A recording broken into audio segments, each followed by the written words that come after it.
Welcome back. We're here for another Who Dat. This one is going to be over Cody Jackson, one of the many receivers that the Sooners got in the 2021 class.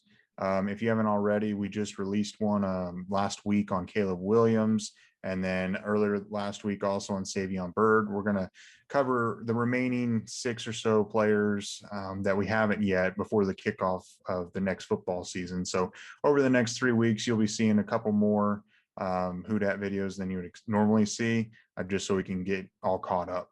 So without further ado, we'll get into it.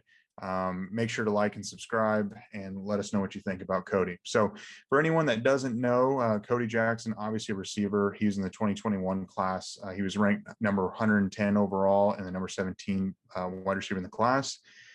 He's 6 foot, 175 pounds. He's a little bit on the he's got great height, but a little skinnier than he'll probably be whenever he starts to really play. He's from Richmond, Texas, and he went to Foster High School. Which, fun fact, he that's where CeeDee Lamb actually played, and basically kind of the similar rankings. CeeDee was a three or four star, depending on who we're looking at, what website, and Cody's a 4-star as well. So some similarities there. He played sophomore, junior, and senior year. Senior year, 947 yards, 12 touchdowns. Junior year, 65 catches, 1,366 yards, and 21 touchdowns. And he was also the 5A Division I offensive MVP that season. And then his sophomore year, he caught 1,053 yards and 12 touchdowns. And he was named the district newcomer of the year. So a very decorated 3-year varsity starter, terrific athlete player for Foster High School. And he pretty much had offers to most of the big schools, and he can go anywhere that he wanted. I mean, Alabama, Auburn, Arkansas, Florida State, LSU, Michigan, Oregon, USC, and obviously the Sooners all offered. And there's a handful more of big schools and a bunch of smaller schools as well.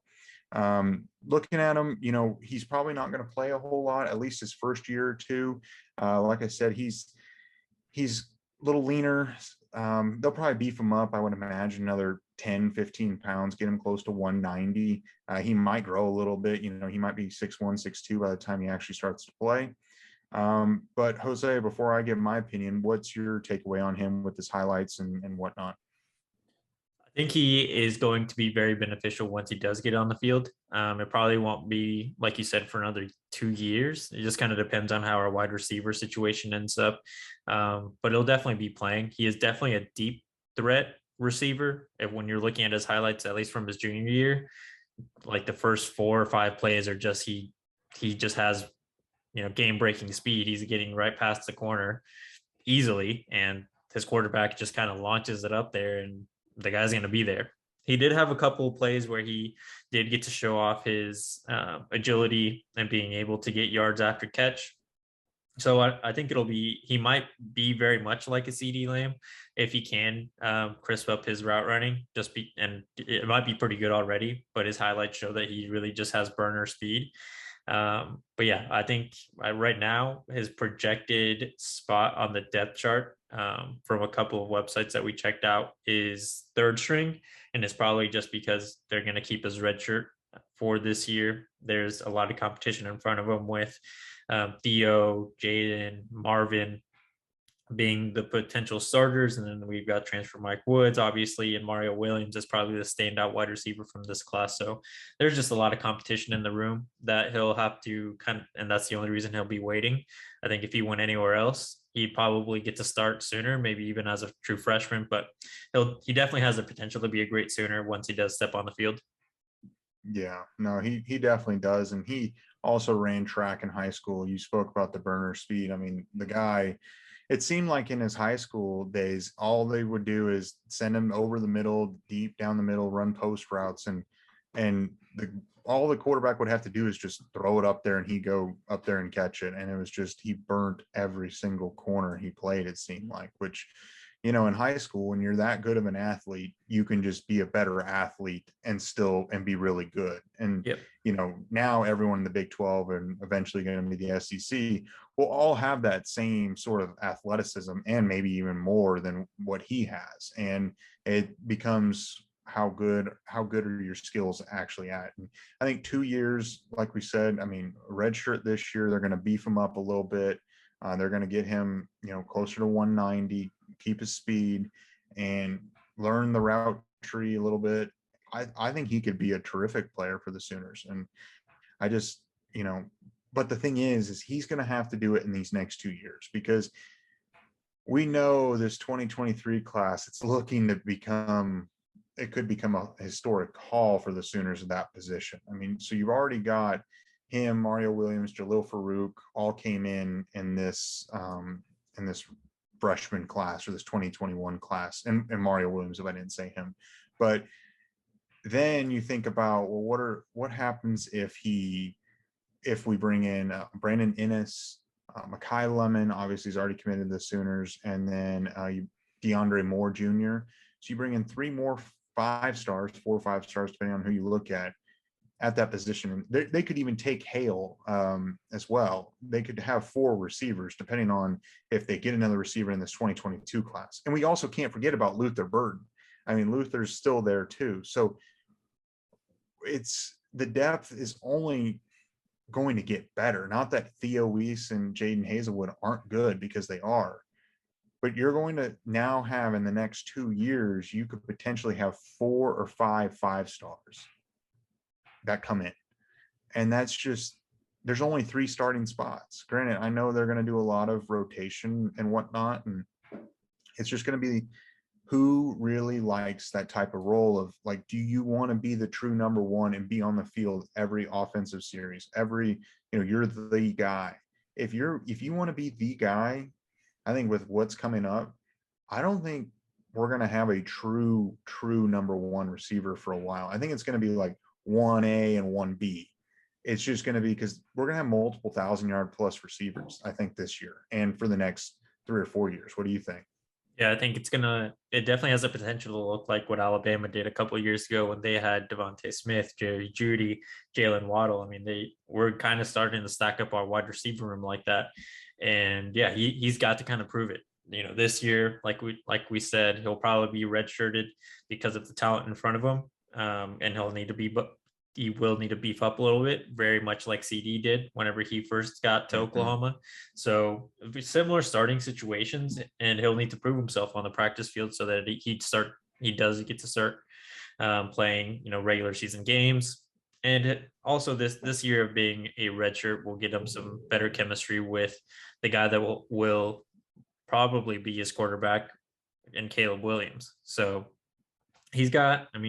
waiting for him isn't going to be a big deal. He will just have to show that he is deserving of one of the starting spots, because like you said, we have a lot of talent coming up in the next couple classes, next year being Luther for sure.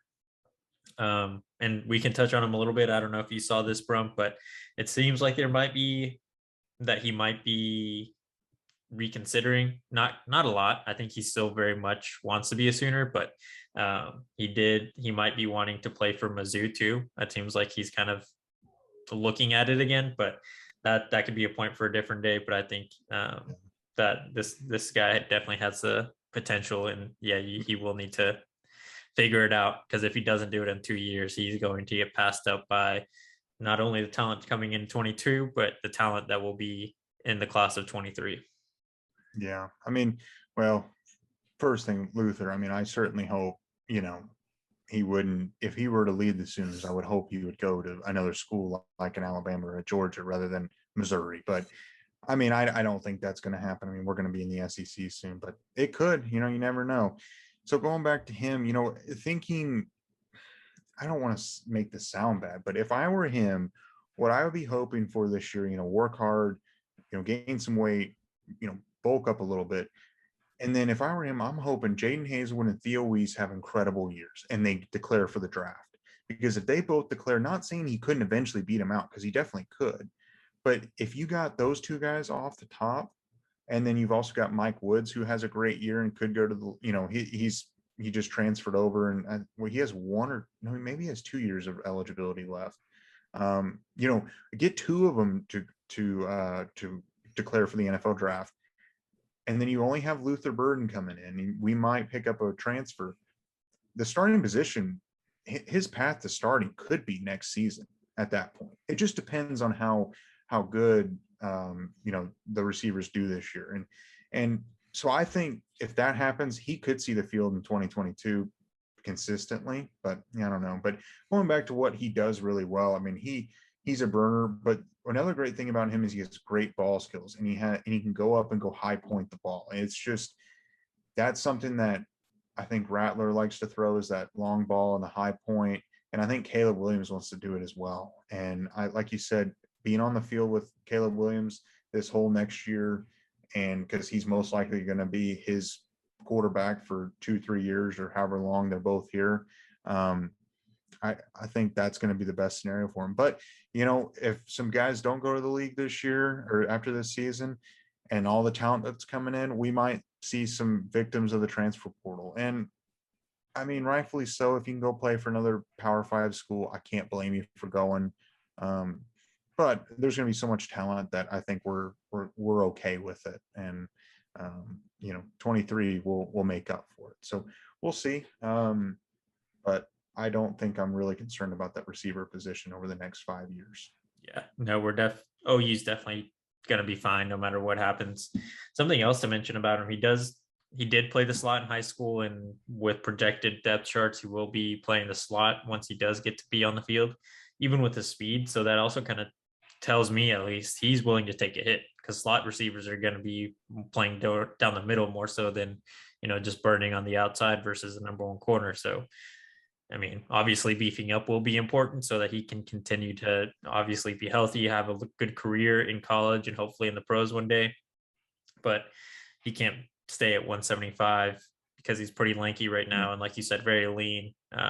So he'll need to gain at least 10 pounds probably to have a good, long, healthy career. Or hopefully he's just one of the most durable players in history, because being that lean is not going to be beneficial playing the slot, because you're going to be taking hits by linebackers, especially now the linebackers are playing more sideline to sideline rather than just down the field to try to get to the quarterback. So he'll if he does develop his frame, he'll be just fine. But it is something cool to see from someone that has such great speed to be willing to take a hit down the middle. Definitely kind of guy I'd want to have on the team. Yeah, and we talked about the depth and whatnot, but he fully knew what he was getting himself into. I mean, he was the first guy to commit in the 2021 class. I remember whenever he committed, he was tweeting out like, what should the hashtag be? So I don't know how involved he was with developing the hashtag. I kind of, if I remember right, I actually think he was the one that came up with it, or someone gave him the suggestion and he gave it to Lincoln. So I know he's a Sooner through and through, and I would imagine CeeDee Lamb had some influence and some pull on his his announcement and his commitment. But he was the first guy to commit. I know he was recruiting guys. He knew what he was getting himself into. He's definitely not scared of competition. I mean, he played Texas high school football, in 5A, big time football as far as that goes. So this is not a shock to him. So I think overall he'll probably be all right, most likely 2023, but maybe 2022, at least get some playing time next year. But definitely want to hold on to that red shirt this year and get him a full year in the program. So, but I think that's all I've got on him. Not a whole lot, but this receiver position, great hands, very young, but a lot of potential, and an injury or two. I hate to say it, he might see the football field this season. I mean, other than the blowouts in Western Carolina and Tulane or whatever, he might see some meaningful snaps. I can't talk right now, but so yeah. You have anything else to add? No, hopefully he does get to develop, and we'll see him on the field. I don't have a doubt that we'll be seeing him on the field soon. Yeah. So this wide receiver class, this one, I mean, before we finish up, I guess this receiving class could arguably be right now the best receiving class in Sooner like in Sooner football history. I mean, at least far as the recruiting ranks go, like Jaden Hazelwood 5-star, Theo Weiss 5-star, Mario Williams, he's a 4, Cody's a 4, Jalil was a 4, um, Mike Woods. I don't know. I don't think he was a huge recruit, but terrific, terrific receiver. One of the better receivers in the SEC. One of the best last year, and he's coming to be a Sooner. I mean, there is a tremendous amount of talent in that wide receiver room. So that's just interesting to say. And then in the next 2 years, it could get even better, which is kind of crazy to think about. So Yeah, we are definitely stringing up a lot of really good wide receiver classes, which is good, obviously, but it could be concerning for later on because some guys just don't want to compete, or we won't have very many spots in the wide receiver room, so we won't be able to get consistent 5 stars and 4 stars. But we'll see how it goes. I think we'll be starting to send so much talent out to the NFL that there won't be too much of a concern in the next 3 years. no, only the best of the best will come play for Oklahoma and a few other schools, and which that's kind of the way it's been, and it's probably going to be even more so now joining the SEC. So, Yep. well, I think that's all we've got. Be looking out for more videos this week. I know we'll release another Who Dat. We're probably going to do it over. I don't know. What do you think, Ethan Downs? How does that sound, Jose? Why not? Let's do Ethan Downs. Yeah, so we'll do Ethan Downs. If you guys have any suggestions or requests we can cover over the last few guys, let us know and we can get to him sooner. We really appreciate it. If you made it this far, make sure to hit that like button, subscribe, turn on the notification bell, and comment and let us know what you think about Cody Jackson and his potential and what we had to say about him. So appreciate it.